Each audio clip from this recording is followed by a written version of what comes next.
Alright, so today I'm bringing you guys another NPC upgrade build.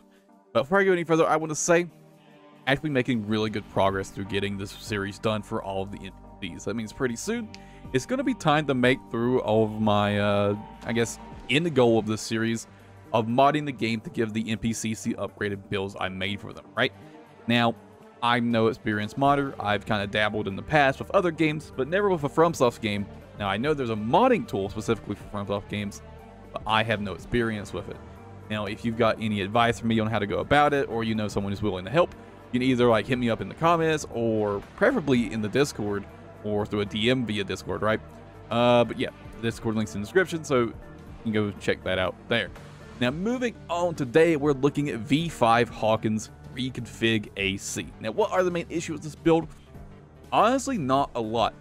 Couple weapon choices are kind of the inferior options, in my opinion. And kind of, I think, probably the biggest issue with this build is actually the generator. Pretty questionable generator choice that has a less than ideal energy firearm specialization stat. Especially even with his base build, you could just switch to a better generator for no downside at all, pretty much. So, just a few minor tweaks to really take this build to the next level. And kind of become kind of similar to the type of build I would use in PvP, right?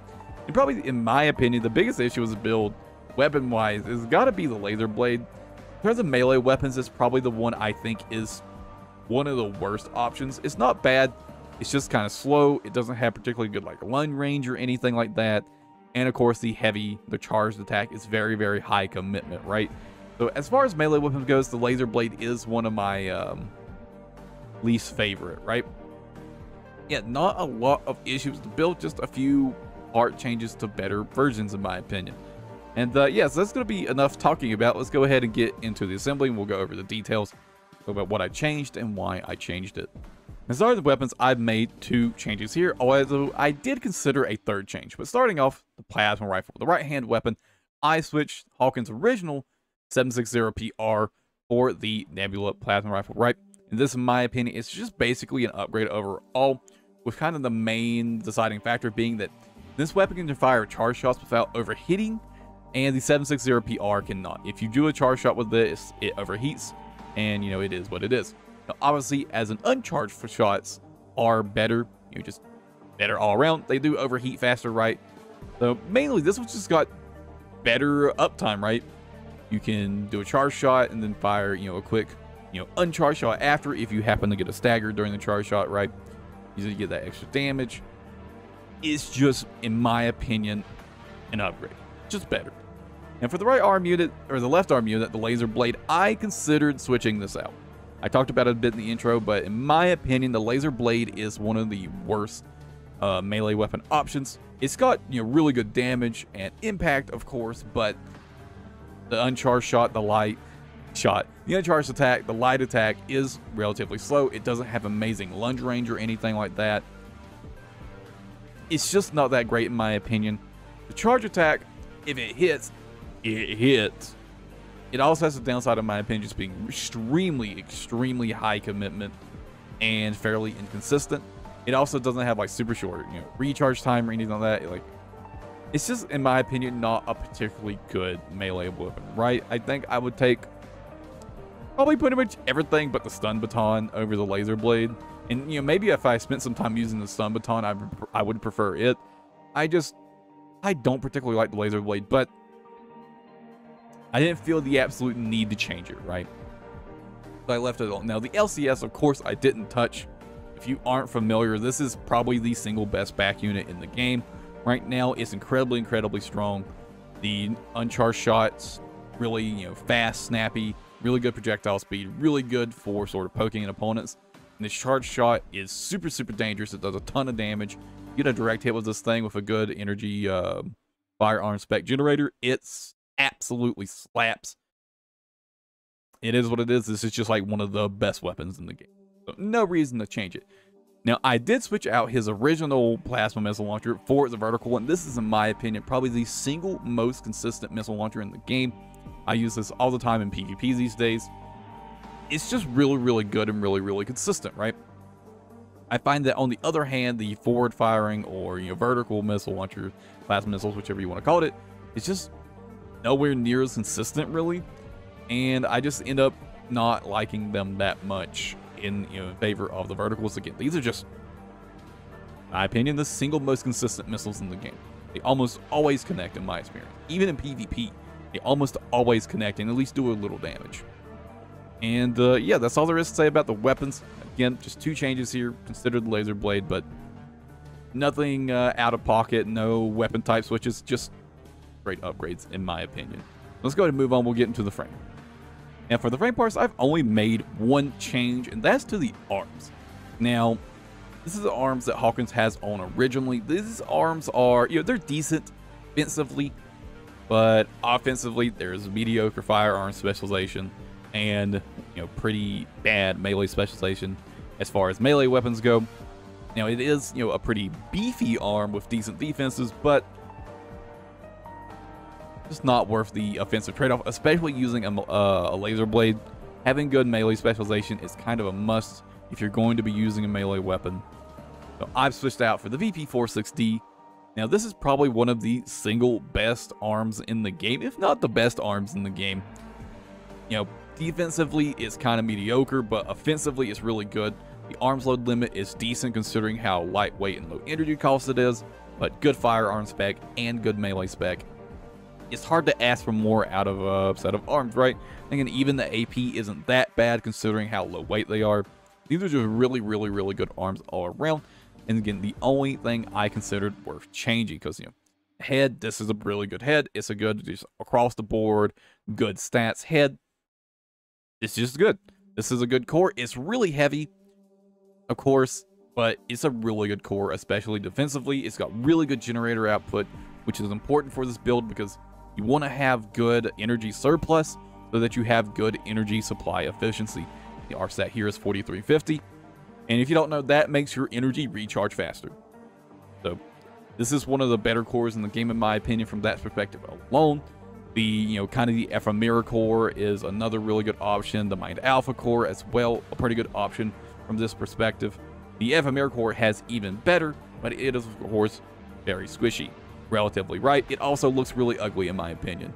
And I just didn't particularly see a need to change it either, right? So I've left this core alone. And of course, I wasn't going to change him off of tetrapod legs. No real reason to, right? And there wasn't a particular reason to switch to the heavy legs either. Kind of lose that sort of arquebus look. There was just no need to change this, so I left it alone. And yeah, that's all there is to say about the frame parts. Let's go ahead and move on and get into the internals. Now, first for the boosters, the Bristle. I've decided to leave this alone. This is what he has on originally. This is the Assault Boost Specialized Boosters. And kind of these days, this is probably my favorite choice for tetrapods, right? They kind of support really, really heavy builds, especially for quick boost thrust. So, don't really have to worry about getting super long delays. They obviously don't have the fastest jet duration or the longest jet duration. So even then, there's a pretty big delay in between boosts, right? But tetrapod build, you're probably kind of floating pretty far away anyways. You're probably going to be fairly tanky. So, kind of just come to accept it. But more importantly, you get really, really fast assault boost. Because it's hard to go fast in tetrapod legs, right? With like just general boost speed. It's hard to be fast. But the Bristle, again, makes up for that just by having really, really fast assault boosts, right? I decided to leave that alone. Now, I did consider the Kukaku boosters because we do have a melee weapon on that does have a melee thrust, the laser blade. That said, it's not the best weapon for it. It's kind of slow. It's never going to be phenomenal melee boosting with the laser blade, right? It is what it is. I considered it, but I didn't feel like it was worth it. And so I decided to just stick with the Bristle. But it was going to be one of these two. It was going to be one of these two no matter what, right? Now, moving on, the FCS, the Talbot. You guys know it. This is one of my favorite FCSs in the game. Good close range, good medium range, and decent missile lock correction. Now, you might be wondering if you need more missile lock correction for this build, or would want more missile lock correction, since we do have the plasma missile launchers. But fortunately, these have a really, really short lock-on time, right? Only 0.5, really, really quick. So you don't need a particularly good missile lock correction stat. And obviously, this is a build that you could play at longer ranges, of course. But since you have a melee weapon in the build, I decided that I'm going to be mostly playing this build at mid to close range at all times, right? Rarely ever am I going to be at long range, truly. And it just didn't feel worth it, right, to go for decent long range assist. Because, again, the melee weapon. I decided to stick with the Talbot. It's really, really good FCS all around. And yeah. Now for the generator, his original generator is a VP20D, which is a pretty questionable choice in this build, for my opinion, especially having such a high energy spec core, right, or generator spec core. Didn't really need this sort of base energy recharge, right? You have good energy recharge, and in exchange you get pretty bad energy firearm specialization. It's just a really bad generator choice built for this build, in my opinion. And there was no reason to not just use the VE20D, right? There's just no reason to not use it. Now, it doesn't have the best energy recharge by default. Of course, can be made up for by having good energy supply recovery efficiency, or energy supply efficiency, my bad. But it's got pretty good energy firearm spec, 128. And of course, this is really important for any build that relies on energy weapons, which of course this build does. So you want that extra damage, of course. No reason not to get it. And again, this build has no real detriments for switching this out, just even as the baseline build. There's no real detriment. Now, that's about it. This is he uses pulse armor in his build. I decided to just leave it alone. No particular reason to. Of course, you can use whatever you want. For PvP, I always use thermal armor, as you guys know. So, you know, if you wanted to actually take this build and like take it into PvP or something, I'd probably switch to thermal armor personally, but, you know, it's a personal choice. It doesn't really matter that much. Now, as always, stick around in a minute for some more gameplay footage. And if you guys enjoyed the video, I'll catch you in the next one.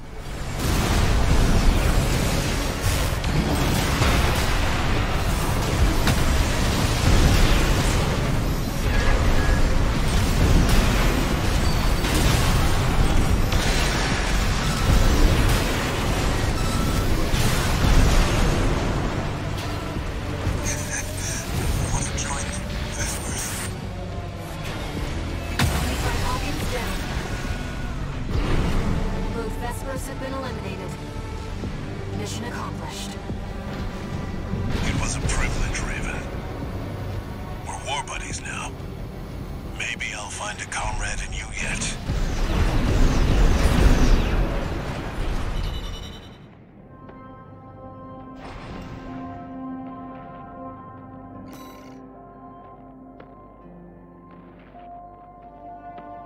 Main system activating combat mode. Commence mission. Destroy the Planetary Closure Administration LCs in I'm grateful for your assistance, Raven. The targets are stationed in 2 camps. Attack one, and the other will move to reinforce. I'll leave the question of... HC detected.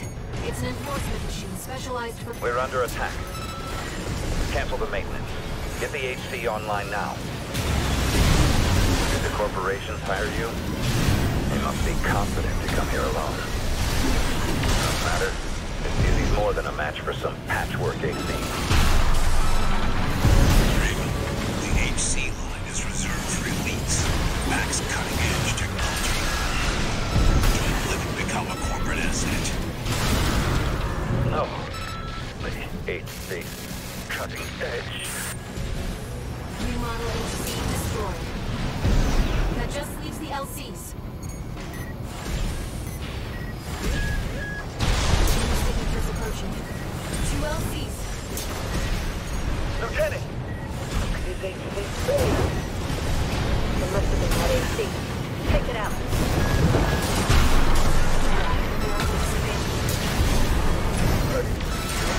Just an HC. Code 318. Chief Sergeant down. AP at 50%. AP at 30%.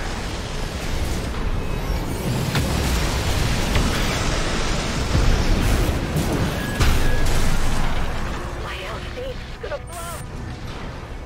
All targets destroyed. Mission accomplished, Raven. You live up to your name, Raven. You fight like a bird in flight. You may yet fly higher. Beyond Rubicon's scorched skies to chase